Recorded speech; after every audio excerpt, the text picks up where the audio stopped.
So hello भाइयों और उनकी प्यारी सी बहनों, बहुत बहुत स्वागत है तुम्हारा तुम्हारे प्यारे से चैनल स्किलशाला के ऊपर, जहां आज हम लोग करंट इलेक्ट्रिसिटी कर रहे थे और करंट इलेक्ट्रिसिटी का अच्छा खासा पार्ट हम लोग खत्म कर चुके हैं। और लास्ट क्लास के अंदर लेक्चर नंबर 5 के अंदर हम लोगों ने ओम्स लॉ के बारे में, रेजिस्टेंस के बारे में, रेजिस्टिविटी के बारे में बहुत ढंग से समझा था।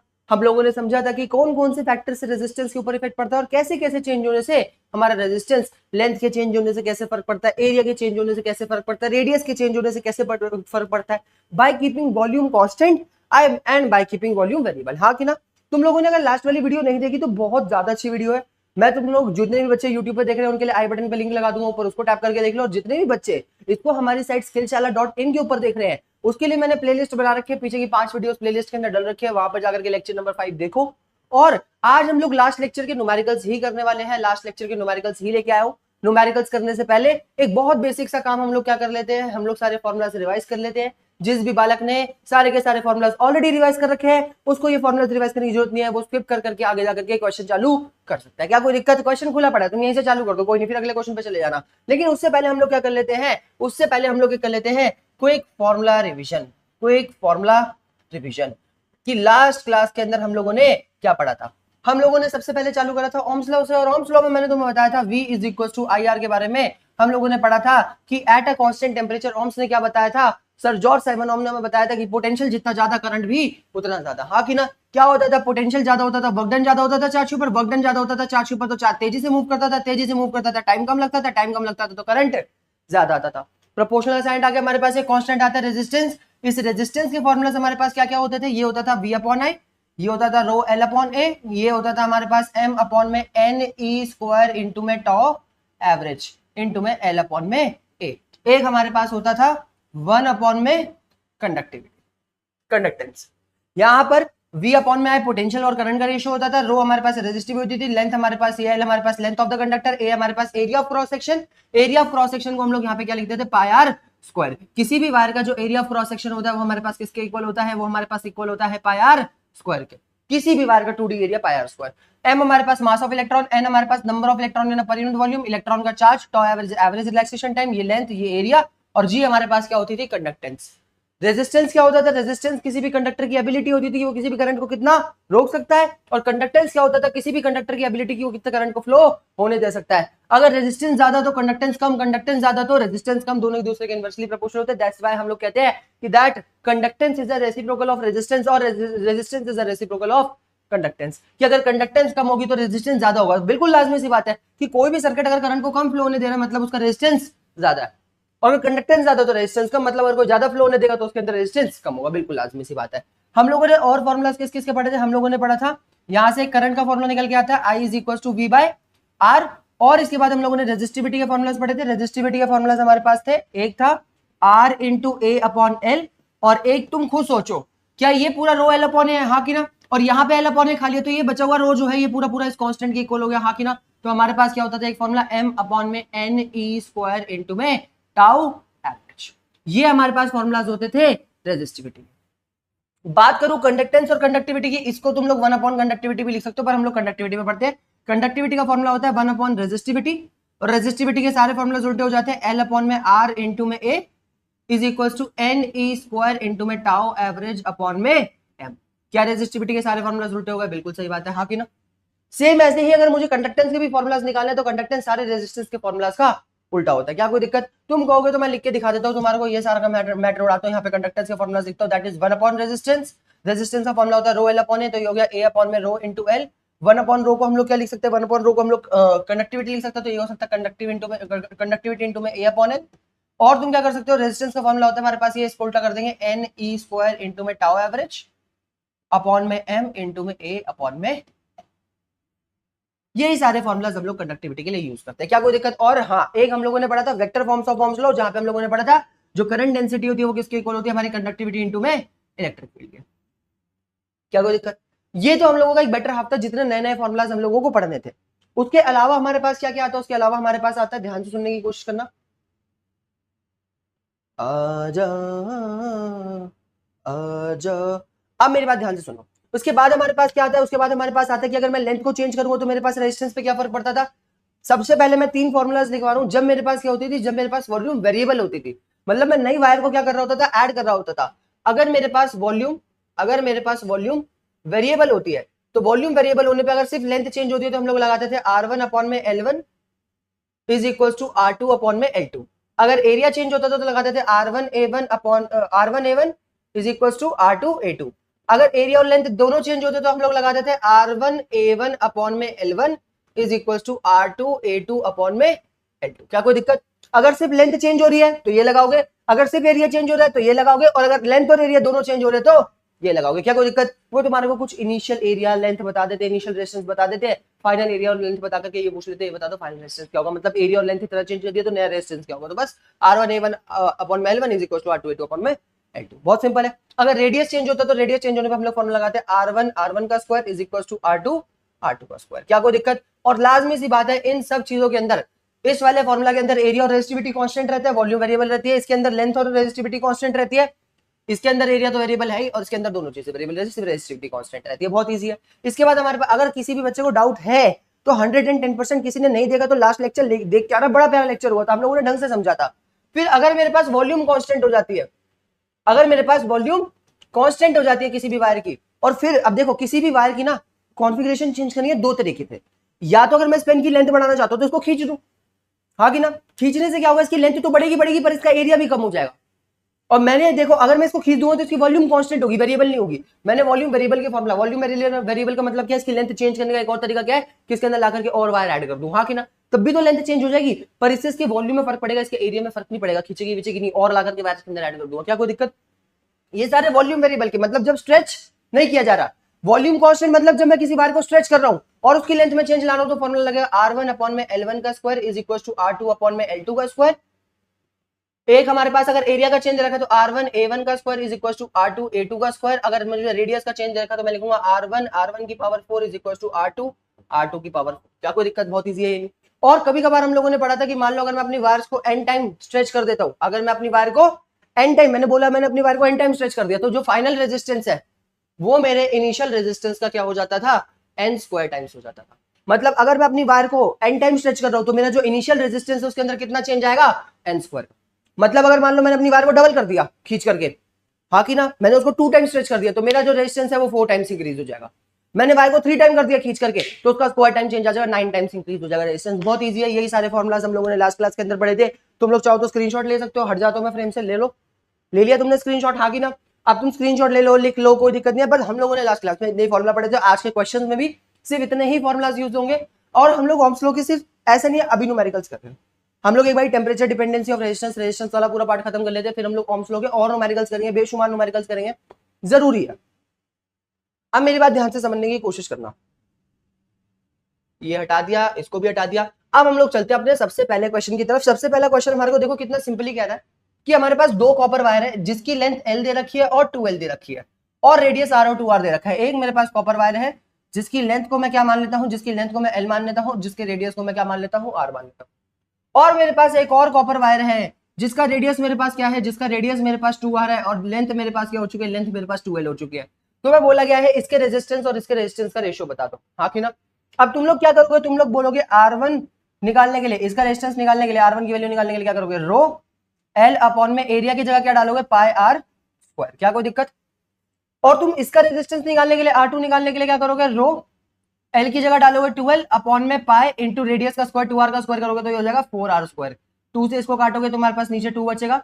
अब दोनों का अगर तुम रेशियो लेना चाहोगे तो तुम लोग क्या करोगे, तुम करोगे R1 अपॉन में R2 इज इक्वल टू इसका आ रहा हमारे पास रो L अपॉन में पाई R स्क्वायर अपॉन में उसका हमारे पास आ रहा है रो L अपॉन में 2 पाई R स्क्वायर। अब इसको ऊपर ले जाकर रेसिप्रोकल कर दोगे तो तुम्हारे पास आ जाएगा R1 अपॉन में R2 is equal to rho L upon में pi R square.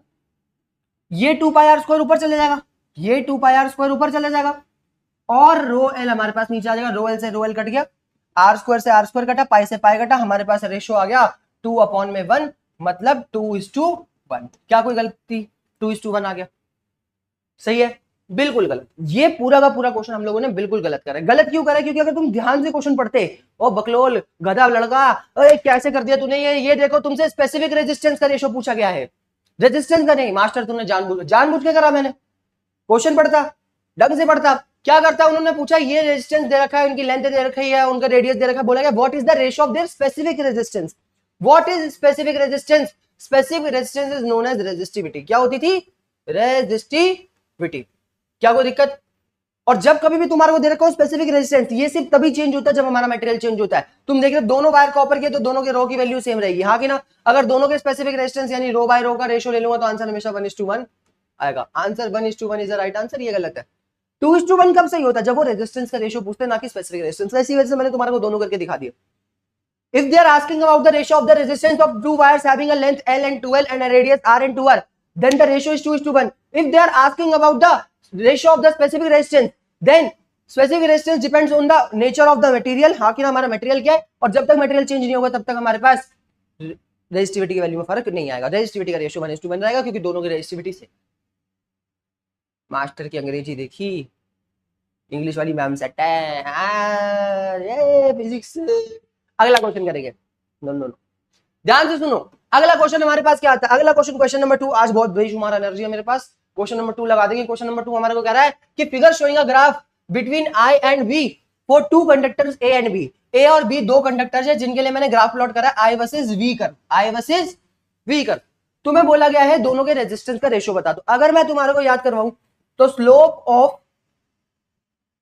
Of I versus V curve हमारे को 1/r की वैल्यू देता था, हाँ कि ना? मतलब अगर मैं ए वाली लाइन का स्लोप निकालू तो मुझे 1/r की वैल्यू मिल जाएगी, और बी वाली लाइन का स्लोप निकालू तो 1/rb की वैल्यू मिल जाएगी। स्लोप क्या होता था? स्लोप होता था वो एंगल का tan थीटा जो हमारी लाइन क्या करती है, एक्स एक्सिस से बनाती है। अभी बी वाली लाइन को भूल जाओ, अभी बी वाली लाइन को भूल जाओ, सिर्फ देखो आई वाली लाइन को, ए वाली लाइन को। ए वाली लाइन के अंदर क्या होगा? ए वाली लाइन ऊपर से एंगल 30 डिग्री बना रही है, तो ये बताओ एक्स एक्सिस से बचा हुआ एंगल 60 डिग्री बनाएगी, हाँ कि ना? सही बात है कि। अब इसका स्लोप निकालूंगा तो स्लोप निकालने के लिए क्या करूंगा? tan 60 degree is equal to, मुझे पता है आई वर्सेस वी का स्लोप मुझे 1/r की वैल्यू देगा, हाँ कि ना? Resistance of A. ऐसी अगर बी वाली लाइन का स्लोप देखो तो वो एंगल 30 डिग्री बना रही है, तो क्या लिखूंगा? tan 30 degree is equal to 1/r B. क्या कोई दिक्कत? मुझे निकालना आर ए अपॉन में आर बी, तो मैं क्या कर लेता हूं? मैं इसको मानता हूं क्वेश्चन नंबर फर्स्ट, इसको मानता हूं question number second. Equation number second को फर्स्ट से डिवाइड कर देता हूं। मिटा दूं? क्या मिटाऊं? ये मिटा देता हूं। इक्वेशन नंबर सेकंड को फर्स्ट से डिवाइड करूंगा तो मेरे पास आएगा 1/r इंटू बी अपॉन में 1/r ए। 1/r बी की वैल्यू मेरे पास दे रखी है tan 30 डिग्री, 1/में tan 60 डिग्री। इसको रेसिप्रोकल कर दूंगा, मेरे पास क्या आ जाएगा? इसको मिटा दिया मैंने, ले खत्म, फिनिश। ये आर ऊपर जाकर के रेसिप्रोकल हो जाएगा, आर ए अपॉन में आर बी आ जाएगा। इसको लिखूंगा tan 30 डिग्री मेरे पास होता है 1/√3, tan 60 डिग्री होता है √3 इंटू √3 हमारे पास आ गया 3, आर ए अपॉन में आर बी हमारे पास क्या आ गया? ये आ गया 1/3, रेशियो हमारे पास हो गया 1:3। गधा क्वेश्चन। मैं तुम्हारे को ना एक बहुत छोटी सी चीज और बहुत बहुत बहुत अच्छी सी चीज और बता सकता हूँ। देखो इतना तुमने समझ लिया, बहुत अच्छी बात है, हाँ कि ना? अब ये देखो एचआर स्पेशल, ये देखो एचआर स्पेशल, तुम्हारे को बताता हूँ छोटी ट्रिक। जब कभी भी तुम्हारे को ऐसा ग्राफ दे रखो और तुम्हारे को रेजिस्टेंस निकालने के लिए बोला गया हो, वैसे स्लोप हमेशा एक्स एक्सिस से निकाला जाता है, हाँ कि ना? बस तुम क्या करो, अगर तुम्हारे को ऐसा निकालने के लिए बोला गया तो जो आई एक्सिस है, जहां पे भी आई है, उसके साथ जो एंगल बन रहा है ना उसका tan थीटा लेके डिवाइड कर दो। मतलब आर ए की अगर मुझे वैल्यू निकालनी है तो वो मेरे पास क्या हुआ होगा? मेरे पास tan 30 डिग्री के इक्वल। अपॉन में आर बी की वैल्यू निकालनी है तो वो मेरे पास ये कितना एंगल बनाएगा? ये 60 डिग्री बनाएगा, ये होगा मेरे पास tan 60 डिग्री के ऊपर, जो आई एक्सिस के साथ एंगल बना रहे हैं हमेशा। क्या कोई दिक्कत?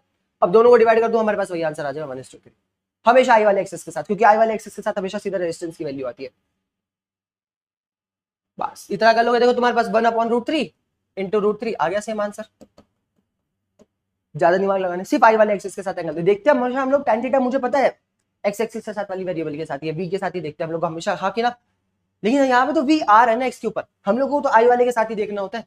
स्लोप निकाला जाता है हमेशा एक्स एक्सिस से, हाँ कि ना? लेकिन अब मैं तुम्हारे को स्लोप की ऐसी तैसी नहीं मार रहा। लेकिन अगर तुम्हारे को आई वर्सेस वी ग्राफ दे रखा है, अब तुम्हारे को आई वर्सेस वी ग्राफ ऐसे भी तो दे सकते थे, वो वी यहाँ डाल देते, आई यहाँ डाल देते, और ये रेशियो यहाँ पे 2 लाइनें दे देते। तो मैंने तुम्हारे को क्या बोला? जहां पे भी आई एक्सिस हो वहां पे जो एंगल बन रहा है उसका tan थीटा कर देना, बस, और कुछ कहीं पे भी। अभी आई यहाँ पे था तो यहाँ पे बनने वाले एंगल का tan थीटा कर दिया, आई नीचे होता उस पर बनने वाले एंगल का tan थीटा कर देते, आ जाता रेजिस्टेंस खत्म, फिनिश। ये तो खूब स्पेशल हो गया, बुद्धि लगाने का। आगे बढ़ेंगे, अगला क्वेश्चन हम लोगों को क्या है? अगला क्वेश्चन पढ़ते हैं, धीरे धीरे करके सारे क्वेश्चन लगा देंगे। क्वेश्चन कह रहा है हम लोग को अ वायर ऑफ रेजिस्टेंस 4 ओम, एक वायर है जिसका रेजिस्टेंस 4 ओम दे रखा है, और ओ ये बहुत ही तगड़ा क्वेश्चन है, अच्छा क्वेश्चन है, अच्छे लेवल का क्वेश्चन है। एक बार तुम पॉज करो और उसको स्टार्ट करो करना, एक बार कर लो ना तो तुम्हारे को बहुत मजा आएगा, फिर मैं तुम्हारे को आगे करवाऊंगा। देखो हुआ नहीं हुआ, मैं करवाऊं, अब ध्यान से सुनना। क्वेश्चन क्या कह रहा है? क्वेश्चन कह रहा है कि एक वायर है जिसका रेजिस्टेंस टोटल 4 ओम का है, उसको यूज करा जाता है एक कॉइल के ऊपर वाइंड करने के लिए जो 7 सेंटीमीटर की कॉइल है। मतलब मान लो कि मेरे पास एक ऐसी कॉइल है, इसके ऊपर मैं एक वायर वाइंड कर रहा हूं, क्या कोई दिक्कत, एक वायर वाइंड कर रहा हूं और इस कॉइल की जो रेडियस है वो मुझे कितनी दे रखी है 7 सेंटीमीटर। रेडियस कितनी दे रखी है 7 सेंटीमीटर। इसको मीटर में 7 सेंटीमीटर को मीटर में कन्वर्ट कर लूंगा तो मेरे पास हो जाएगा 7 × 10⁻² मीटर। क्या कुछ गलत का मैंने? और तुम्हें बोला गया है जिस जो वायर में बाइंड कर रहा हूं, ये जो वायर में बाइंड कर रहा हूं इसका डायामीटर मुझे दे रखा है कितना 1.4 मिलीमीटर। ध्यान से समझना, मेरे पास एक ऐसे कॉइल टाइप है, उसके ऊपर मैं क्या कर रहा हूँ, उसके ऊपर वायर वाइंड कर रहा हूँ, वायर वाइंड कर रहा हूँ, उस कॉइल का रेडियस मुझे 7 सेंटीमीटर दे रखा है और जो वायर में वाइंड कर रहा हूँ उसका डायमीटर मुझे 1.4 मिलीमीटर दे रखा है। तुम्हें बोला गया है and the specific resistance, resistivity की वैल्यू भी तुम्हारे को इस वायर के लिए दे रखी है और रेजिस्टिविटी की वैल्यू कितनी दे रखी है 2 × 10⁻⁷ ओम मीटर। क्या कोई दिक्कत? तुमसे बोला गया ये बता दो टोटल नंबर ऑफ टन्स कितनी लगेगी अगर मुझे रेजिस्टेंस 4 ओम का बनाना है। अब मैं जानता हूं रेजिस्टेंस का फॉर्मूला मेरे पास क्या होता है, मेरे पास होता है रो L/A। अब इस वायर के लिए रो की वैल्यू मेरे पास है वो है 2 × 10⁻⁷। हाँ कि ना? एल की वैल्यू मुझे नहीं पता कि कितनी लेंथ मुझे वाइंड करनी पड़ेगी। हाँ कि ना? अभी एल की वैल्यू मैं अलग से निकालूंगा, एल की वैल्यू को ऐसे ही छोड़ देता हूं। अपॉन में इस वायर का एरिया निकालने के लिए मुझे पता है, वायर का एरिया निकालने के लिए, क्रॉस सेक्शनल एरिया निकालने के लिए पाई आर स्क्वायर लगाता हूं, तो यहां डालूंगा पाई। रेडियस का स्क्वायर कैसे करूंगा, इसका डायमीटर कितना 1.4 मिलीमीटर, रेडियस कितना हो जाएगा 0.7 मिलीमीटर। अब इसका स्क्वायर कर दूंगा तो मेरे पास हो जाएगा 0.7 × 0.7 मिलीमीटर को मीटर में कन्वर्ट करने के लिए 10⁻³ से मल्टीप्लाई करते हैं, इसका स्क्वायर कर दूंगा तो हो जाएगा 10⁻⁻6। कोई ऐसा गधा बालक जिसको समझ में ना आया, अगर डायमीटर हमारे पास 1.4 मिलीमीटर है तो रेडियस हमारे पास 0.7 × 10⁻³ मीटर हो जाएगा, इसका स्क्वायर कर दूंगा 0.7 × 0.7 10⁻³ का 10⁻6। अब गड़बड़ बच रही है बस इस लेंथ की, एल की। हाँ कि ना? कि कितनी लेंथ में बाउंड करूंगा। अब मेरी बात ध्यान से समझो, अगर मान लो कि एक सर्कल के अंदर अगर मैं इसका एक सर्कल चलता हूं तो मुझे कितना लग जाएगा, मुझे लेंथ टोटल कितनी लग जाएगी अगर मैं एक ऐसे राउंड मारता। मैं तुम्हें समझाने की कोशिश करता हूं कि मान लो ये क्या है, ये वो कॉइल है, ठीक है, जिसका रेडियस 7 सेंटीमीटर दे रखा है और मैं क्या कर रहा हूं, मैं इसके ऊपर ऐसे वायर को राउंड कर रहा हूं। क्या कोई दिक्कत? इस वायर का डायमीटर मुझे कितने दे रखा है 1.4 मिलीमीटर। अब मुझे बोलना है कि अगर मैं इसको बाउंड करके क्या करता हूं, इसको बाइंड करके ऐसे 4 ओम का रेजिस्टेंस बना देता हूं, कितनी टर्न्स करनी पड़ेगी। मैंने सब कुछ लगा दिया, मेरे को बस लेंथ की दिक्कत आ रही है कि कितनी लेंथ करनी पड़ेगी। अब अगर मैं इसके अंदर ऐसे एक बारी सर्कल करता हूं, अगर ऐसे एक बारी टर्न करता हूं तो मुझे कितना डिस्टेंस चलना पड़ेगा, मुझे चलना पड़ेगा 2πr जितना। हाँ कि ना? और रेडियस कितना दे रखा है 7 सेंटीमीटर, मीटर में कन्वर्ट कर लूंगा तो 7 × 10⁻⁻² मीटर। ये एक टन के लिए है। अगर n नंबर ऑफ टन करूंगा तो उसके लिए n लेंथ हो गई। हाँ कि ना? एक टन में हमारी लेंथ कितनी चल रही है 2πr जितनी, n टन में कितनी चलेगी n × 2πr। क्या कोई दिक्कत? बहुत ईजी है। मेरे पास लेंथ आ गई, क्या बोला मैंने मेरे पास लेंथ आ गई, मैं इस लेंथ को इधर पुट करूंगा, मेरे पास आ जाएगा, इधर सॉल्व करूंगा। रेजिस्टेंस की वैल्यू 4 दे रखी है ना, 4 ओम रेजिस्टेंस की वैल्यू 4 ओम दे रखी है, इज इक्वल्स टू 2 × 10⁻⁷। लेंथ की जगह हम लोग क्या डालेंगे, लेंथ की जगह हम लोग डालेंगे 2 × π × 7 × 10⁻² × n।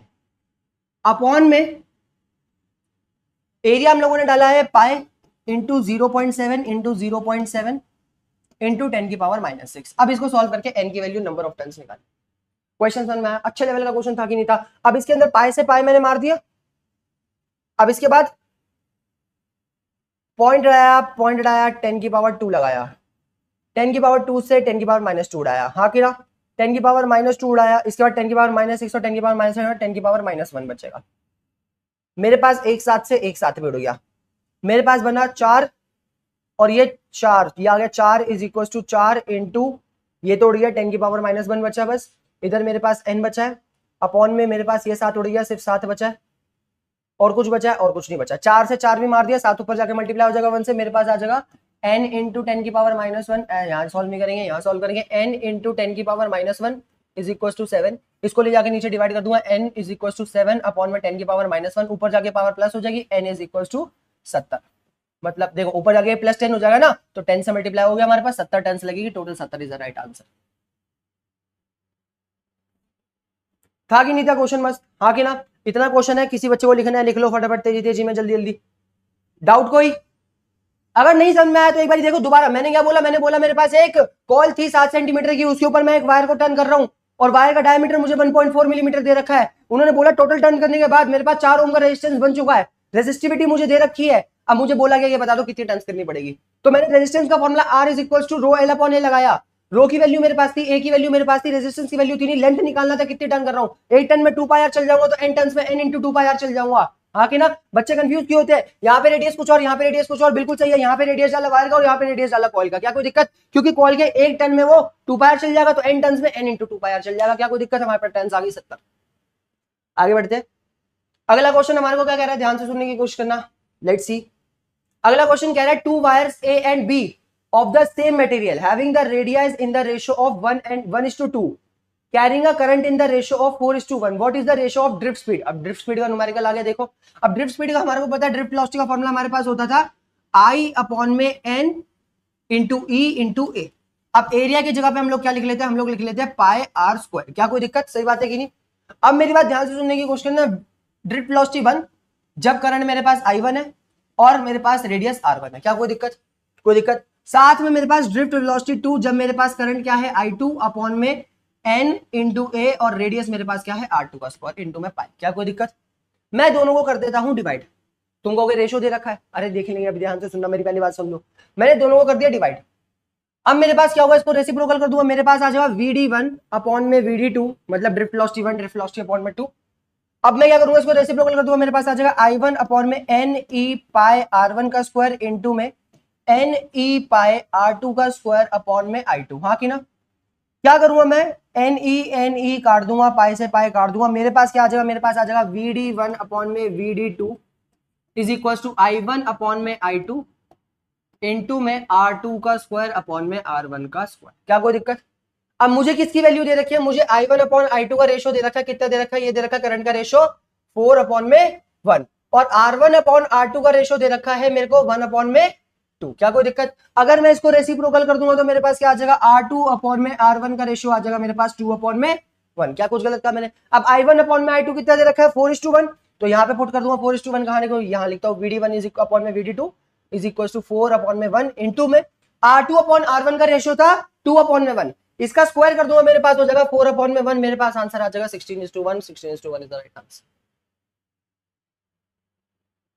आया नहीं आया, मास्टर की बात सुनो, तरीका सीखो, तरीका सीखोगे तुम्हारा क्वेश्चन फटाफट हो जाएगा। अगला क्वेश्चन करते हैं, चलो अगला क्वेश्चन हमारे को कह रहा है if a copper wire is stretch to make it a radius decrease by 0.1% then the percentage increase. Okay okay, अब मैं तुम्हारे को बताऊं इस क्वेश्चन के करने के ना दो पॉसिबल तरीके, एक तरीका बहुत ही लेंदी है, एक तरीका बहुत ही लेंदी है जहां तुम सारा कंसेप्ट लगा के सॉल्व कर रहे हो, लेकिन गधा मजदूरी मत करो।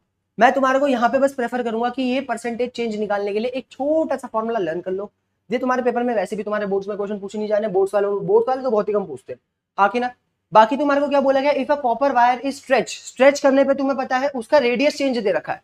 अगर तुम्हें पता है मैं रेडियस, अगर कभी भी कॉपर वायर को स्ट्रेच करता हूं तो रेजिस्टेंस मेरे पास होता है रो L अपॉन ए के इक्वल, मैं यहाँ पे मल्टीप्लाई कर देता हूँ ए अपॉन ए का, तो ए इंडिया एरिया इंटू लेंथ हमारे पास वॉल्यूम हो गया, तो मेरे पास आ गया रो इंटू वॉल्यूम अपॉन में ए स्क्वायर। ये तो पूरा कांस्टेंट है, पता लग गया, जब कभी भी हम लोग किसी भी वायर को स्ट्रेच करेंगे तो जो रेजिस्टेंस होगा वो मेरे पास किसके प्रोपोर्शनल होगा, इनवर्सली प्रोपोर्शनल होगा 1 अपॉन ए स्क्वायर के, हाँ कि ना। यहां से मुझे क्या पता लगता है, यहां से मुझे पता लगता है कि अगर मैं रेजिस्टेंस ए की जगह एरिया की जगह पाई स्क्वायर डाल दूं तो पाई तो कांस्टेंट है, आर स्क्वायर का स्क्वायर मेरे पास क्या हो जाएगा आर की पावर 4, मतलब जब कभी भी तुम लोग वायर को क्या करते हो स्ट्रेच करते हो तो जो रेजिस्टेंस होता है वो आर की पावर 4 के, रेडियस की पावर इनवर्सली 4 के प्रोपोर्शनल होता है, क्या कोई दिक्कत। अब देखो अगर मैं यहां से परसेंटेज चेंज इन रेजिस्टेंस निकालना चाहता हूं तो इसका फॉर्मूला होता है चेंज इन रेजिस्टेंस अपॉन में रेजिस्टेंस इंटू में 100 is equal to 4 into change in radius upon में रेडियस इंटू में 100।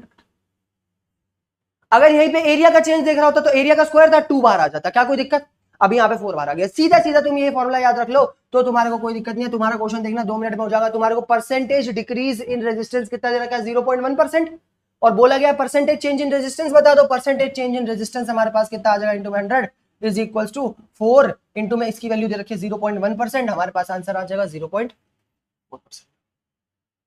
और तुम्हें पता वरना तुम लोग क्या करते, तुम लोग सबसे पहले इनिशियल रेडियस को आर आई मानते, हाँ कि ना, फिर उसके बाद उसमें 0.1% का चेंज होता था उसके अंदर, और डिक्रीज बोला गया, डिक्रीज करने में माइनस करते, कितना माइनस करते 0.1%। 0.1% इनिशियल रेडियस का कैसे निकालते 0.1 अपॉन में 100 इंटू में R1। इसके लिए इनिशियल रेजिस्टेंस निकालते, इसके लिए फाइनल रेजिस्टेंस निकालते, दोनों को माइनस करते, दोनों को इनिशियल से डिवाइड करके इतना सारा करते, फिर इसको आर इनिशियल से माइनस करते, इनिशियल में डिवाइड करते, छी भाई कितना मुश्किल हो जाता। कितना मुश्किल हो जाता, हाँ कि ना। और फिर तुम लोग फॉर्मूला डालते हैं R1 की power 4 is equal to R2 की पावर 4, पगला जाते तुम लोग, पगला जाते तुम लोग। सीधा सीधा एक फॉर्मूला लर्न कर लो, तुम्हारा दिमाग खराब नहीं होने से बच जाएगा और तुम लोग आगे बढ़ पाओगे। वैसे भी हम लोग थोड़ा सा आगे ग्रो करके इस क्वेश्चन की तरफ, क्वेश्चन नंबर 40 की तरफ चलते हैं। तुम लोगों को क्वेश्चन नंबर 40 में एकदम मौज आ जाएगी। A wire of resistance x ओम, इन्होंने बोला कि कोई सी भी वायर है जिसका रेजिस्टेंस मुझे x ओम दे रखा है, is drawn out so that its length is increased twice. मतलब कोई सी भी वायर है जिसकी लेंथ अगर मैं इनिशियल L1 मान लू, क्या मान लू, L1, तो उसको मैंने स्ट्रेच करके क्या कर दिया है, स्ट्रेच करके उसकी लेंथ को मैंने कर दिया है 2L1, हाँ कि ना। क्या कोई दिक्कत, क्या कर दिया है 2L1, उसको डबल कर दिया है। और बोला गया है जिसकी वजह से उसका जो नया रेजिस्टेंस है R2 है, उसकी वैल्यू दे रखी है 20 ओम, और इन्होंने बोला है R1 की वैल्यू हम लोगों ने मानी है x ओम की वैल्यू बता दो कितना हो जाएगा। अब मैंने तुम्हारे को बोला था कि वायर में जितना टाइम चेंज करता है, अगर मैंने इसको n टाइम स्ट्रेच करा है, स्क्वायर टाइम स्ट्रेच करा, अब देखो डबल टाइम स्ट्रेच करा है, तो 4 गुना का चेंज आया होगा, हाँ कि ना। मतलब जो भी इनिशियल रेजिस्टेंस है वो 4 गुना होकर के 20 हो गया होगा, तो इनिशियल रेजिस्टेंस 5 होगा, 5 का 4 गुना 20 होता है। करके देख लेते हैं क्या लगाएंगे हम लोग, लगाएंगे R final is equal to R initial into में n स्क्वायर, हाँ कि ना। R फाइनल की वैल्यू हमारे को दे रखी है 20, R इनिशियल की वैल्यू हम लोगों को निकालनी है x और n स्क्वायर। कितना टाइम चेंज आया, 2 टाइम चेंज आया, तो 2 का स्क्वायर हमारे पास कितना होगा 4, 4 नीचे आके डिवाइड होगा, x इज इक्वल टू 20/4 और कट करके आंसर हमारे पास आ गया 5।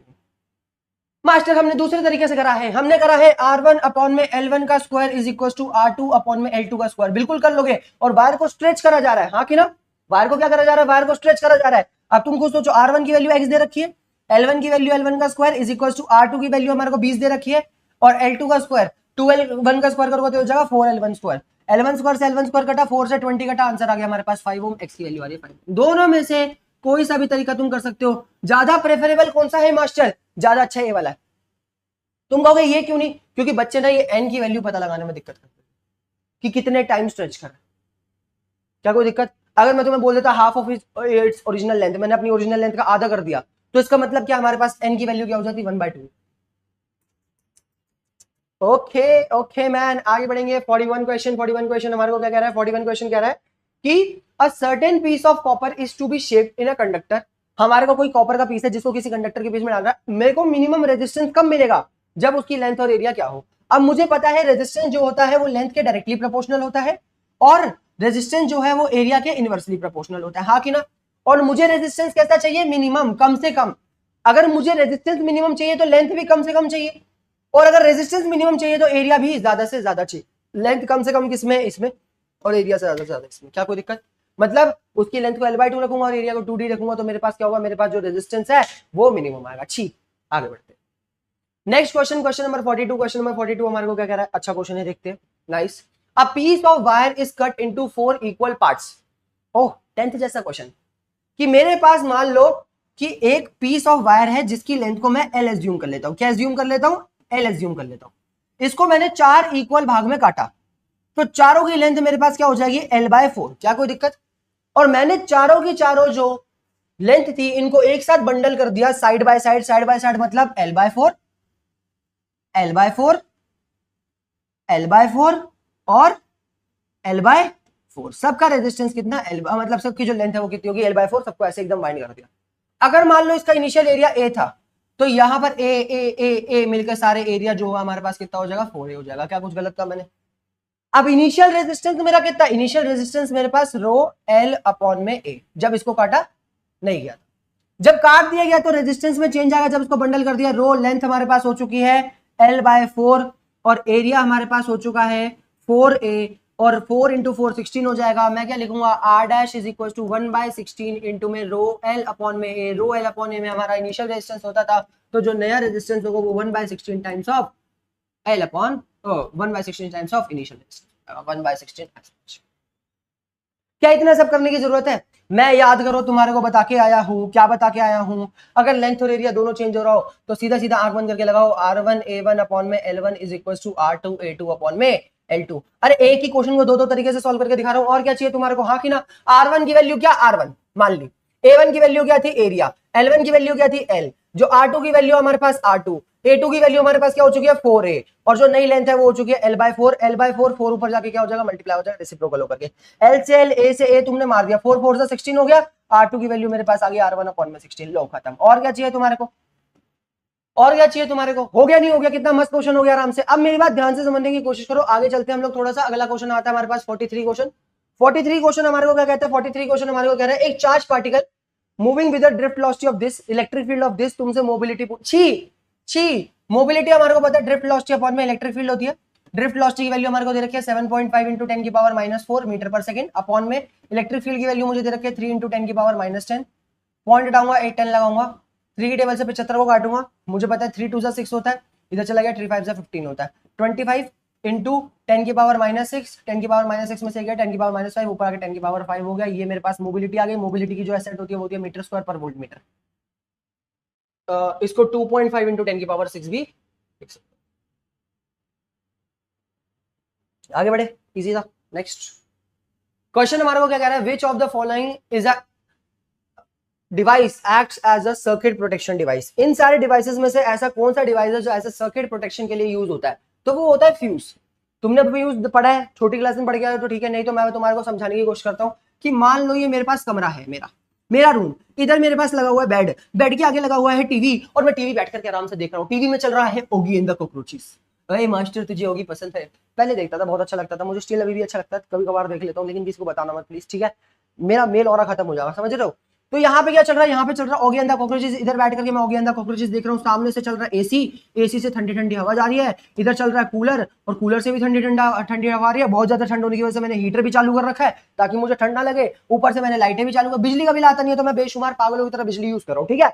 और क्या चला सकते हैं? फैन भी चल रहा है ऊपर से, और फैन के साथ साथ वॉशिंग मशीन भी चल रही है, कपड़े भी धोने हैं, और बहुत सारी चीजें चल रही है इलेक्ट्रिकल डिवाइस।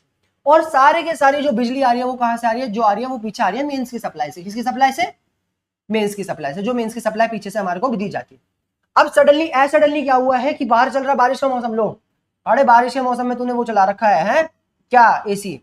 सही बात है कि नहीं? सब कर रखा है भाई, हम लोगों के पास वैसा बहुत, हमारे को कोई कमी नहीं है। हम लोगों की बारिश आ रही है, बारिश की वजह से तुम्हें पता है जब कभी भी बारिश होती है ड्यूरिंग द रेनी सीजन क्या होता है? पोटेंशियल सडनली इंक्रीज हो जाता है। पोटेंशियल वी की वैल्यू सडनली इंक्रीज हो जाती है। आसपास से आने वाला पोटेंशियल सडनली इंक्रीज हो जाता है, चार्ज कैरियर्स बढ़ जाते हैं, आसपास इलेक्ट्रिसिटी कंडक्शन बढ़ जाती है। और ज्यादा जब कभी भी पोटेंशियल पीछे से आएगा तो मेरे सारे इलेक्ट्रिकल डिवाइसेस खराब होने का क्या रहता है? खराब होने का चांस रहता है। इसी वजह से हम लोग अपने मेंस की सप्लाई के बीच में एक इलेक्ट्रिक फ्यूज का यूज करते हैं। किसका यूज करते हैं? इलेक्ट्रिक फ्यूज का। इलेक्ट्रिक फ्यूज के यूज करने का मतलब क्या है? इलेक्ट्रिक फ्यूज के यूज करने का मतलब है हमारे पास एक ऐसा फ्यूज जैसा डिवाइस होता है जिसके बीच में क्या लगाई जाती है? जिसके बीच में लगाई जाती है लेड की वायर। किसकी वायर? लेड की वायर, पीबी की वायर। और पीबी की वायर की खास बात है, अब देखो यहाँ पीछे से मेंस की सप्लाई होती है और नीचे से हमारे घर के अंदर सप्लाई जा रही होती है। मतलब ये समझो कि पीछे से मेंस की सप्लाई आ रही है, वो आके फ्यूज में कनेक्ट हो रही है, फ्यूज से बिजली, अब वो तो वायर है वो तो कंडक्ट कर लेगी, और यहाँ से हमारे घर के अंदर जा रही है। जैसे ही कभी को पीछे से पोटेंशियल बहुत ज्यादा आता है तो हीट बहुत ज्यादा होगी, हीट बहुत ज्यादा होगी तो ये लेड की वायर होती है, इसका मेल्टिंग पॉइंट बहुत कम होता है, जिस वजह से ये पिघल करके खत्म हो जाती है और सर्किट ब्रेक डाउन हो जाता है।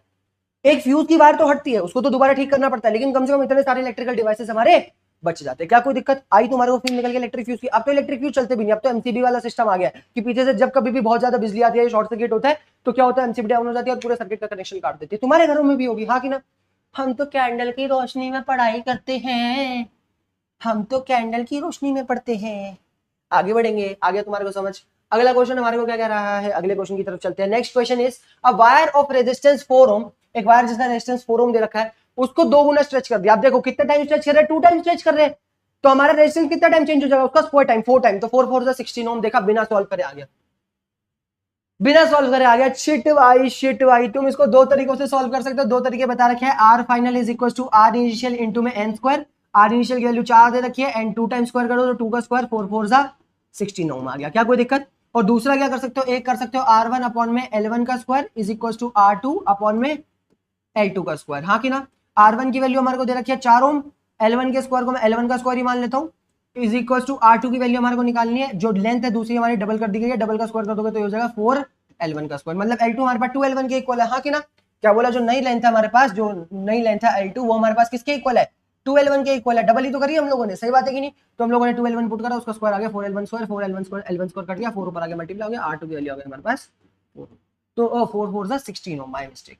तुम कोई सा भी तरीका वैलिड यूज कर सकते हो, हमने तो जुबान से सॉल्व कर दिया था। एक होशियार बच्चे को ऐसे क्वेश्चन करने के लिए पेन उठाने की जरूरत नहीं पड़ती। अगर 3 टाइम स्ट्रेच करते तो 4 इंटू उसका 3 का स्क्वायर 9, 9 4 32। ये हे अगले क्वेश्चन क्वेश्चन कह रहा है the resistance of the wire of R ohm it is melted and stretch to N times, उसको एन टाइम तक स्ट्रेच कर दिया गया, हाँ कि ना। अब एन टाइम तक स्ट्रेच करेंगे तो उसकी ओरिजिनल लेंथ से तो रेजिस्टेंस जो है वो हम लोगों को पता है आर इंटू एन स्क्वायर हो जाएगा। अभी मैं तुम्हारे को बता के आया हूँ, हाँ कि ना। फाइनल रेजिस्टेंस जो होता है वो इनिशियल रेजिस्टेंस का एन स्क्वायर टाइम्स हो जाता है अगर उसको स्ट्रेच किया जाता है। जिंदगी में अपने ये बात उतार लो क्योंकि पेपर में क्वेश्चन आते हैं। क्वेश्चन अगला क्या कह रहा है, क्वेश्चन अगला कह रहा है हमारे को कि the electrical resistance of a certain wire is R, हमारे को रेजिस्टेंस आर दे रखा है, उसकी लेंथ को मैं क्या करता हूं और रेडियस को दोनों को डबल कर देता हूं। तो लेंथ डबल करने से तो रेडियस, अच्छा चलो दोनों करके देख लेते हैं। मेरे पास आएगा इनिशियल रेजिस्टेंस, चलो मैं अपने फॉर्मूला से कर देता हूं, मैंने तुम्हारे को बता रखा है R1 A1 अपॉन में L1 is equal to R2 A2 upon में L2, हाँ कि ना। अब तुम खुद सोचो, इन्होंने बोला लेंथ को डबल कर दिया गया और रेडियस को भी डबल कर दिया गया, तो R1 एरिया को मैं मान लेता हूं पाई आर स्क्वायर, रेडियस को मान लेता हूं आर स्क्वायर अपॉन में L1 is equal to R2, radius को डबल कर दूंगा तो पाई 2r का स्क्वायर हो जाएगा, तो मेरे पास 4r स्क्वायर हो जाएगा, हाँ कि ना। और लेंथ को भी इन्होंने क्या डबल कर दिया, डबल कर दिया, तो L2 की वैल्यू 2L1 हो जाएगी। L1 से L1 कट गया, पाई से पाई कट गया, मेरे पास आर स्क्वायर से आर स्क्वायर कट गया, तो R2 की वैल्यू मेरे पास क्या हो जाएगी, R2 की वैल्यू हो जाएगी मेरे पास 2 से इसको काटूंगा 2 आएगा, ये हो जाएगा मेरे पास R1/2, मतलब मेरा रेजिस्टेंस आधा हो जाएगा। The resistance will be double, हाँ गलत, the resistance will be half and specific resistance remains unchange, बिल्कुल सही है क्योंकि मटेरियल तो चेंज कर नहीं रहे हम लोग, हाँ कि ना। मटेरियल तो सेम ही है, आयरन की वायर है तो आयरन की वायर है, तुम्हें पता है स्पेसिफिक रेजिस्टेंस तब तक चेंज नहीं होता जब तक हमारे मटेरियल में फर्क ना आए, और हमारा रेजिस्टेंस जो हाफ हो गया, बाकी दोनों ऑप्शन को हम लोग पढ़ेंगे ही। आगे बढ़ेंगे, नेक्स्ट क्वेश्चन 48 क्वेश्चन हमारे को क्या कह रहा है, ध्यान से सुनने की कोशिश करना। 48 क्वेश्चन मुझे नहीं पता आज कितने, भाई मुझे नहीं पता, करते रहो आज। 48 क्वेश्चन हमारे को कह रहा है, अब wire of 50 centimetre long, length दे रखे हमारे को 50 सेंटीमीटर, 50 सेंटीमीटर को मीटर में कन्वर्ट करूंगा तो हो जाएगा 50 इंटू 10 की power -2 metre. Area of cross section दे रखा 1 millimetre square, 1 millimetre square metre square में कन्वर्ट करने के लिए 10 की पावर -6 से मल्टीप्लाई करूंगा, मीटर स्क्वायर हो जाएगा। करंट हमारे को दे रखा है 4 एम्पियर का, पोटेंशियल दे रखा है 2 वोल्ट का, तुमसे रेजिस्टिविटी की वैल्यू पूछी गई है। छी देखो, हमें पता है रेजिस्टेंस का फॉर्मूला होता है एक V अपॉन आई, और एक रेजिस्टेंस का फॉर्मूला हमारे पास होता है रो L अपॉन ए, हाँ कि ना। अब तुम्हारे को रो की वैल्यू निकालनी है, L और A तुम्हारे को दे रखा है, V और I तुम्हारे को दे रखा है, दोनों रेजिस्टेंस की इक्वल, मैं ऐसे लिख सकता हूँ V अपॉन में I is equal to rho L upon में। V की वैल्यू मुझे कितनी दे रखी है, 2 दे रखी है, I की वैल्यू मुझे दे रखी है 4, एरिया ऊपर जाकर मल्टीप्लाई हो जाएगा 10 की पावर -6, लेंथ नीचे आके डिवाइड हो जाएगी 50 इंटू 10 की power -2 is equal to resistivity. इसको सॉल्व करना चाहूंगा तो मेरे पास क्या आएगा, ये कट करके आएगा आंसर 2 इंटू 50 100 हो गया, 100 हो गया तो 10 की पावर -2 और 100 पूरा पूरा कट गया, मेरे पास रेजिस्टिविटी की वैल्यू आ गई 10 की पावर -6 ओम मीटर। चौथी कक्षा में करते थे ऐसे सवाल हम लोग, When we are in 4th class, we used to do such questions, और अब हम लोग बड़े हो चुके हैं और ऐसे रद्दी क्वेश्चंस को हम लोग हाथ नहीं लगाएंगे, आगे बढ़ेंगे। ये आया ना तगड़ा क्वेश्चन, तगड़ा क्वेश्चन करो, तगड़ा क्वेश्चन करो, तगड़ा क्वेश्चन करो। क्वेश्चन कह रहा है from the graph between the current, from the graph between the current I and V show below, identify the portion corresponding the negative resistance। इन्होंने बोला है कि हमारे को क्या बोल रखा है, एक I वर्सेस V कर्व दे रखा है, एक I वर्सेस V कर्व दे रखा है, और तुमसे बोला गया ये बता दो नेगेटिव रेजिस्टेंस की वैल्यू कौन देगा। अब यहां पे तुम्हारे को पता है I वर्सेस V कर्व हो या V वर्सेस I कर्व हो, जब कभी भी हमारा ग्राफ डाउन जा रहा होगा तो रेजिस्टेंस नेगेटिव होगा। ऐसा क्यों, मैं तुम्हें समझा देता हूं। याद करो मैंने तुम्हारे को क्या बता रखा है, slope of V versus I curve जो होता है वो हमारे को रेजिस्टेंस की वैल्यू देता है, और slope of I versus V curve देता है वो हमारे को 1 अपॉन रेजिस्टेंस की वैल्यू देता है। लेकिन दोनों रहते पॉजिटिव ही है, क्योंकि तुम्हें पता है स्लोप हमेशा, अगर हमारी लाइन ऊपर जा रही है और हमारा एंगल जो है वो 90 डिग्री से छोटा है, तो tan थीटा फर्स्ट क्वाड्रेंट मतलब 0 डिग्री से 90 डिग्री तक हमेशा क्या रहता है, हमेशा पॉजिटिव रहता है, हाँ कि ना। अब तुम यहां पे देखोगे तो ये जो लाइन हमारे पास, ये जो लाइन हमारे पास ए से बी तक जा रही है, इसका स्लोप हमारे पास 90 डिग्री से छोटा ही है, मतलब tan थीटा कहीं ना कहीं पॉजिटिव होगा, रेजिस्टेंस भी हमारे पास, slope of the curve positive ही रहेगा, चाहे 1/r निकालो चाहे r निकालो पॉजिटिव ही रहेगा, हाँ कि ना। लेकिन जैसे ही तुम किसी नेगेटिव लाइन को देखोगे तो तुम इसका स्लोप देखोगे ना, किसी भी एक पॉइंट के ऊपर एक स्लोप बनाता हूं, तुम ये देख रहे हो इसकी वैल्यू जो है थीटा की वो 90 से बड़ी हो रही है, और tan थीटा 90 से बड़ा क्या हो जाता है, नेगेटिव हो जाता है। तो मतलब जब कभी भी ग्राफ डाउन जा रहा होगा, सी से डी रीजन के अंदर हमारे पास स्लोप क्या होगा, हमारे पास स्लोप नेगेटिव होगा, तो रेजिस्टेंस भी नेगेटिव होगा। जब कभी भी रेखा खड़ी हो रही होगी, जब कभी भी रेखा खड़ी हो रही होगी, तो इस केस के अंदर हमारे पास स्लोप क्या होगा, हमारे पास स्लोप पॉजिटिव होगा, स्लोप पॉजिटिव होगा तो हमारा रेजिस्टेंस भी पॉजिटिव, और जब रेखा सो रही होगी तो उस टाइम पर क्या होगा, उस टाइम पर हमारे पास जो स्लोप होगा वो नेगेटिव होगा, रेजिस्टेंस आने वाला भी नेगेटिव होगा। ये तो सर जी से देखा था मैंने, अपने सर जी से। आगे बढ़ेंगे, नेक्स्ट हमारे पास आ रहा है the mean free path of an electron. देखो मीन फ्री पाथ का क्वेश्चन आया, तुमने अभी इससे पहले मीन फ्री पाथ का एक सा भी क्वेश्चन नहीं करा, और अच्छा क्वेश्चन है, ध्यान से समझने की कोशिश करना। तुमसे बोला गया mean free path of a electron of a metal is 4 × 10⁻⁻18 metre. अब मीन फ्री पाथ क्या होता था, याद करवाऊं तो मैं, इलेक्ट्रॉन जब कभी भी ड्रिफ्ट करता था तो आसपास पॉजिटिव चार्ज से टकराता था, हाँ कि ना, और पॉजिटिव चार्ज से टकराते टकराते किसी एक डायरेक्शन के अंदर बढ़ता जाता था। क्या मैंने कुछ गलत कहा, सही बात है कि नहीं? मैंने बोला पॉजिटिव चार्ज से टकराते टकराते किसी एक डायरेक्शन में बढ़ता जाता था और एक डायरेक्शन में बढ़ता जाता था, ड्रिफ्ट करता रहता था, हाँ कि ना। इसके बीच में जो दो कोलिजन के बीच में उसको टाइम मिलता था उसको हम लोग टाउ कहते थे, रिलैक्सेशन टाइम, और जो वो पाथ कवर करता था उसे हम लोग क्या कहते थे, free path, mean free path, हाँ कि ना। और वो फ्री पाथ जो लेंथ उसने दो कोलिजन के बीच में कवर करी है वो तुम्हारे को दे रखी है, और वो कितनी दे रखी है, वो दे रखी है 4 × 10⁻⁻2 मीटर। तुमसे बोला गया ये बता दो कौन सी इलेक्ट्रिक फील्ड के अंदर वो मूव कर रहा होगा इलेक्ट्रॉन, अगर उसके ऊपर जो एवरेज एनर्जी है, अगर तुम्हारे को एनर्जी की वैल्यू हम लोग ई से डिनोट कर लेते हैं, एनर्जी ई, और इलेक्ट्रिक फील्ड ई वेक्टर, तो वो दे रखी है हमारे को 2 इलेक्ट्रॉन वोल्ट की। क्या कोई दिक्कत? अब तुमको एनर्जी कैसे फाइंड करिए, इसको समझने के लिए क्या करते हैं, ध्यान से सुनो। अब इस बीच में देखो, तुमने आज से पहले इससे क्वेश्चन नहीं करा होगा, तभी करवा रहा हूं। हमारे पास क्या होता है, वर्क डन होगा, वर्क डन होता है फोर्स इंटू डिस्प्लेसमेंट, हाँ कि ना, फोर्स इंटू डिस्प्लेसमेंट। अब मेरी बात ध्यान से सुनो, वर्क डन, फोर्स की वैल्यू, अब तुम्हें पता है इलेक्ट्रॉन के ऊपर फोर्स कितना लग रहा होगा इलेक्ट्रिक फील्ड में, -E इंटू ई इंटू में डिस्प्लेसमेंट, हाँ क्या, डिस्प्लेसमेंट हमारे को लेंथ दे रखी है। वर्क डन को मैं एनर्जी लिख सकता हूँ, वर्क डन को मैं एनर्जी लिख सकता हूँ, एनर्जी की वैल्यू कितनी दे रखी है, 2 इलेक्ट्रॉन वोल्ट। 2 इलेक्ट्रॉन वोल्ट को वोल्ट में कन्वर्ट करने के लिए इलेक्ट्रॉन का चार्ज 1.6 × 10⁻⁻19 से मल्टीप्लाई कर देते हैं, इज इक्वल टू इलेक्ट्रॉन का चार्ज 1.6 × 10⁻⁻19। इलेक्ट्रॉन इलेक्ट्रिक फील्ड की वैल्यू हम लोगों को निकालनी है, और लेंथ हमारे को दे रखी है 4 × 10⁻⁻2 मीटर। क्या कोई दिक्कत, सही बात है कि नहीं? ये पूरे टर्म आपस में कट गए। इलेक्ट्रिक फील्ड निकालने के लिए नीचे आकर डिवाइड हो जाएगी, electric field is equal to 2/4 into में 10⁻⁻2। क्या कोई दिक्कत है, 10⁻�2 पर चल जाएगा, मेरे पास क्या आ जाएगा, मेरे पास आ जाएगा, क्या कोई गलती कर रहा हूं मैं, क्या कोई गलती कर रहा हूं मैं, 4 × 10⁻⁻8 दे रखा है, देखा गलती कर रहा हूं मैं, 4 × 10⁻⁻8 दे रखा है, 4 × 10⁻⁻8 दे रखा है, 10⁻⁻8 के ऊपर आगे प्लस हो जाएगा, मेरे पास हो जाएगा 2/4 इंटू 10⁻⁻8, मैं क्या, -8 नहीं +8, और अब मैं क्या करूंगा, अब मैं इसको सॉल्व करने के लिए इसमें से एक जीरो निकाल लूंगा बाहर, मेरे पास हो जाएगा 20, electric field is equal to 20/4 into 10⁻7, cut करके आंसर आ गया 5 इंटू 10⁻7। चमका नहीं चमका, चमका नहीं चमका, आया नहीं आया तुम्हारे को क्वेश्चन, हाँ कि ना। मुझे बोला गया एनर्जी दे रखी थी, लेंथ दे रखी थी, और उन्हें इलेक्ट्रिक फील्ड निकालनी थी, लेकिन मुझे पता है work done is equal to force into displacement होता है, वर्क डन को एनर्जी लिखा, energy is equal to force into displacement, displacement की जगह लेंथ दे रखी है, फोर्स की वैल्यू ई डाली, ई से ई काट दिया, हमारे पास एनर्जी की वैल्यू डाली, और हम लोगों ने eight the and electric field निकाल दी। बहुत इजी क्वेश्चन था, आगे बढ़ेंगे, अगला क्वेश्चन देखेंगे। अगला क्वेश्चन हमारे को क्या कह रहा है, इलेक्ट्रिक करंट का क्वेश्चन आ गया। देखा, मिक्स क्वेश्चन डाल रखे मैंने ताकि तुम्हारे पुराने कंसेप्ट भी रिवाइज होते रहे।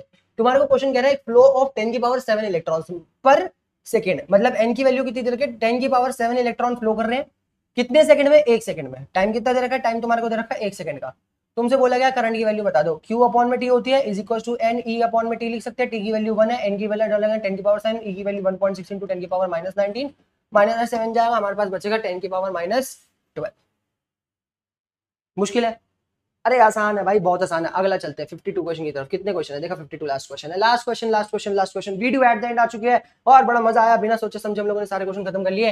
क्वेश्चन अगला हमारे को कह रहा है the mass of the wire, ओ हो एंड वाला क्वेश्चन आया मस्त। अब मेरी बात ध्यान से सुनो, क्वेश्चन हमारे को क्या कह रहा है, क्वेश्चन हमारे को कह रहा है the mass of the wire of copper in the ratio, masses दे रखे हैं, अरे मासेस का रेशियो कैसे निकाले, और साथ ही साथ लेंथ का रेशियो दे रखा है। तो ये देखो R is equal to ρl/a होता है, हाँ कि ना, ध्यान से सीखना। अब लेंथ तो चेंज हो रही है, मुझे लेंथ को नहीं हटाना, मैं क्या करूंगा, इसको लेंथ अपॉन लेंथ से मल्टीप्लाई कर दूंगा। क्या कोई दिक्कत? इससे मेरे पास क्या होगा, इससे मेरे पास हो जाएगा resistance is equal to ρl² upon में एरिया इंटू लेंथ, वॉल्यूम के इक्वल होता है, हाँ कि ना।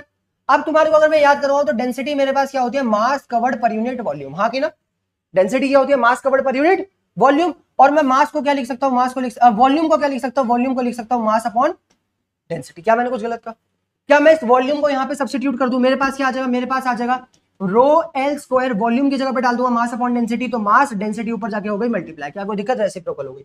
अब ये मेरे पास रेजिस्टेंस का नया फॉर्मूला बन चुका है, ये सारे फॉर्मुलाज ये बस इसको हम लोग ना सब्स्टिट्यूट कर करके ना जो टर्म्स में चेंज हो रहा है उन्हीं टर्म्स में लेकर के आते हैं। क्या बना हमारे पास बना ρl² अपॉन में मास इंटू में डेंसिटी। क्या कोई दिक्कत, सही बात है कि नहीं। अब यहां से मैं क्या देख पा रहा हूं, यहां से इसको मिटा दूं सारे को, हाँ तुमने लिख लिया होगा। अब मेरी बात ध्यान से समझने की कोशिश करना, रो की वैल्यू कांस्टेंट और डेंसिटी की वैल्यू कांस्टेंट। इन्होंने बोला masses of the wire of copper, density सबकी सेम होगी, कॉपर की वायर है, और रेजिस्टिविटी की वैल्यू भी सेम होगी क्योंकि ये सिर्फ मटेरियल चेंज होने पे चेंज होती है। तो यहां से पता लग रहा है R is directly proportional to L square upon में एम। क्या मैंने कुछ गलत कहा? सही बात है कि नहीं? अब इन्होंने मासेस का रेशियो दे रखा है, ओके, एल स्क्वायर अपॉन में एम। अरे बहुत आसान है। अब तुम सोचो एल स्क्वायर, एल स्क्वायर का रेशियो हमारे को क्या दे रखा है? एल स्क्वायर का रेशियो दे रखा है 5:3:1। इसका स्क्वायर कर दूंगा तो 5 का स्क्वायर हो जाएगा 25:3 का रेशियो हो जाएगा हमारे पास 9:1। और मास का रेशियो हमारे को क्या दे रखा है? 1:3:5। तो अपॉन में 1:3:5। इसको काट दूंगा, आंसर 3 आ जाएगा। मेरे पास रेशियो आ रहा है तीनों वायर के लिए, रेजिस्टेंस का रेशियो क्या आ रहा है? रेजिस्टेंस का रेशियो आ रहा है 25:3:1/5। इसको कन्वर्ट करने के लिए 5 से पूरा मल्टीप्लाई कर दूं। अगर मैं इस रेशियो को R1 ratio R2 ratio R3 को क्या कर दूं? 5 से मल्टीप्लाई कर दूं, पूरे रेशो को 5 से मल्टीप्लाई कर दूं, तो 5 × 25 125 हो गया, 5 3 15 हो गया, और 5 को इससे मल्टीप्लाई करूंगा, 5 से 5 कट करके आंसर 1 बचेगा। क्या कोई दिक्कत? अगर मैं इस पूरे रेशो को क्या करूं? 5 से मल्टीप्लाई कर दूं, तो मेरे पास आंसर आ जाएगा 5 × 25 125 हो गया, इस टू 5:3 मेरे पास 15 हो गया, और 5:1/5 मेरे पास क्या हो गया? 1:1 हो गया। ये मेरे पास रेशो आ रहा है R1:R2:R3 का। और बहुत है, बहुत है, बहुत है, आज की क्लास के लिए इतने क्वेश्चंस बहुत है। अभी आगे हम लोग क्वेश्चंस रोकेंगे नहीं, अभी इसके आगे और क्वेश्चंस करेंगे, थोड़ा बहुत ब्रेक लेंगे। अगली क्लास के अंदर हम लोग ओम्स लॉ की लिमिटेशन करके ओम्स लॉ का टॉपिक निपटा देंगे, पूरा निपटा देंगे, और लिमिटेशंस ऑफ ओम्स लॉ बहुत अच्छे से समझेंगे। छोटा सा लेक्चर होगा, ज्यादा कोई बड़ा नहीं होगा। तो मैं सोच रहा हूँ लिमिटेशंस ऑफ ओम्स लॉ और टेम्परेचर देखते हैं कैसा होता है कैसे नहीं होता। लेकिन बहुत बहुत शुक्रिया कि तुमने आज तक यहाँ पे आके पढ़ाई करी, और ऐसे ही पढ़ते रहो, मौज मस्ती करते रहो। तुम लोग अगर ये लेक्चर यूट्यूब के ऊपर देख रहे हो तो नो डाउट बाकी सारे लेक्चर्स और इस पूरे लेक्चर के पीडीएफ नोट्स के लिए तुम हमारी वेबसाइट skillshala.in के ऊपर भी जा सकते हो। वहां पर फिजिक्स के साथ साथ केमिस्ट्री के बारे में भी, केमिस्ट्री भी चल रही है, केमिस्ट्री के नोट्स भी चल रहे हैं, और साइंस के साथ साथ हम लोग कॉमर्स के अंदर 9th के अंदर 10th के अंदर इन सारी क्लासेस को भी चला रहे हैं। फ्री मटेरियल है, सब कुछ फ्री है, कुछ भी पेड नहीं है। तुम जाना चाहो तो बहुत इजिली जा करके वहाँ पे गो थ्रू कर सकते हो, सारा मटेरियल देख सकते हो, आके ना। और बाकी एट द एंड यही है कि पढ़ते रहो, बहुत अच्छे से पढ़ते रहो, कोई कमी नहीं होनी चाहिए, सबसे बेस्ट मटेरियल तुम्हारे को मिलेगा। और तुम्हारे को एक बात बताऊं, एट द एंड पढ़ना सबसे ज्यादा जरूरी एट द एंड पढ़ना सबसे ज्यादा जरूरी। तुम बोलोगे सारे फॉर्मुलास दोबारा रिवाइज करवा दो, नहीं तो तुम लिख लेना। स्टार्टिंग ऑफ द वीडियो के अंदर बहुत अच्छे से लिखे हम लोगों ने फॉर्मुलास, सारे फॉर्मुलास को रिवाइज करते रहो। जो हम लोगों ने करंट के पढ़े, जो हम लोगों ने ड्रिफ्ट वेलोसिटी के पढ़े, जो हम लोगों ने रेजिस्टेंस के पढ़े, सारे फॉर्मुलास अपने दिमाग में रखो। अभी आगे जाके हम लोग जितने भी फॉर्मुलास और करेंगे उन सबको भी हम लोग माइंड मैप करते रहेंगे। एट द एंड एक वीडियो बना दूंगा जिसमें कंप्लीट हम लोग फॉर्मुलाज रिवाइज करेंगे सारे के सारे। क्या कोई दिक्कत? बाकी तब तक के लिए बाय बाय, टाटा, स्टे हेल्दी, स्टे सेफ। मिलते हैं तुमसे अगली वीडियो के अंदर। Okay, bye bye.